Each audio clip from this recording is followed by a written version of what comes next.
Soldiers எலி மாட்டிக்கிச்சு. அந்த எலி எப்படி மாட்டிச்சுன்னு தெரிஞ்சுக்கணும், மறக்காம சப்ஸ்கிரைப் பண்ணுங்க.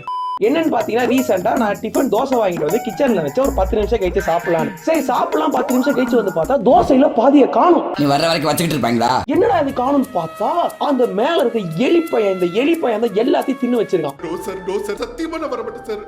என் தோசையை தின்னு எலிப்பையனை பிடிக்கிறதுக்காக நாங்க வாங்கின இந்த ப்ராடக்ட் எலி ட்ராப். சோ இந்த ட்ராப் பாத்தீங்கன்னா கிட்டத்தட்ட நம்ம கிட்ட 1 வருஷமா இருக்கு. சூப்பரா யூஸ் பண்ணிட்டு இருக்கோம். லாஸ்ட் இயர் பாத்தீங்கன்னா நந்தா அப்புறம் 2 ட்ராப் வாங்கினாரு. அதுல ஒரு ட்ராப் ஃபெயிலியர் ஆயிடுச்சு. இந்த ட்ராப் சூப்பரா ஒர்க் ஆச்சு. சரி என்ன ஆச்சு, 1 வருஷம் கழிச்சு எலி பையன் போனான்னு பாத்தீங்கன்னா போகல. திரும்ப எலி வந்துகிட்டே இருந்தான். என்ன சொன்னா அந்த அப்புறம் வெங்கட் இந்த ட்ராப் வாங்கி எலி ஈஸியா மாட்டோம் அப்படின்னு சொன்னாரு. ஆனா நான் அவர் அம்பல சரி டவுட் பட்டான்.